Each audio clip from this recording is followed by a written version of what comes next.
This course and the CCNA CyberOps exam expects you to have a basic knowledge of networking concepts. But let's actually go over a quick refresh of the network fundamentals, and let's start by going over the OSI model. OSI is a computer network standard developed by the International Organization for Standardization, or ISO, along with the ITU. And basically it has several layers. It has 7 layers to be specific. And layers actually start from the bottom. So let's start at the physical layer. And basically the physical layer, it's the layer 1, and it's the one responsible for all the interconnectivity in the network, and it processes the bits in the network. And we will go over all the details a little bit later in the presentation. The second layer is the data link layer. The third one is the network layer. The fourth one is the transport. Fifth one is the session layer. The sixth is the presentation layer. And the seventh is the application layer. And a quick tip to actually remember all these layers and the actual names is this acronym: please do not throw sausage pizza away. And basically it's P for physical, D for data link, N for network, T for transport, S for session, P for presentation, and A for application. So let's actually go over the protocol data units at each layer. As I mentioned before, layer 1 is actually responsible to actually carry bits. Data link, or layer 2, is responsible for frames. Layer 3, that's where packets, and especially IP, actually takes place. The layer 4, or the transport layer, that's where you actually see segments in the case of TCP, or datagrams in the case of UDP.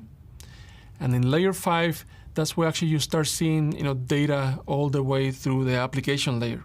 So let's actually go a little bit even more in detail at each layer, right? So the function of the physical layer is the transmission and reception of bits over a physical medium. And examples of this is Ethernet, DSL, ISDN, RS-232, and DOCSIS. So at layer 2, or the data link layer, the main function is reliable transmission of data frames between 2 computers or nodes connected by a physical layer. And examples of what you actually see here are MAC addresses, protocols like PPP, ATM, MPLS, IEEE 802.2, L2TP, and LLDP.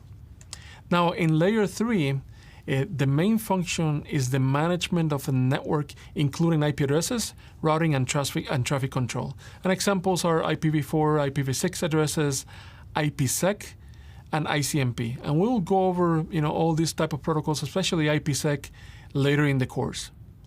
Now let's go over layer 4, or the transport layer. The main function of layer 4 is the reliable transmission of data segment between network entities. That includes segmentation, acknowledgement, and multiplexing. And examples of PDUs found in there is the Transmission Control Protocol, or TCP, and the User Datagram Protocol, or UDP. Now at layer 5, that's where we actually see session management, right? So, subsequently, that's why the name is session, the session layer. So the main function is session management and continuous exchange of information between 2 nodes. And examples of these are, things like TLS, protocols like FTP, HTTP, HTTPS, so the secure version of HTTP, SMTP, Telnet, SCP, and RPC. Now the next layer is layer 6, or the presentation layer. And the main function is the translation of data between network services and applications. That includes actually character encoding, data compression, encryption, and many others. Samples of this is things like JSON, XML, HTML, SMIME, CSS, and graphic standards like GIF.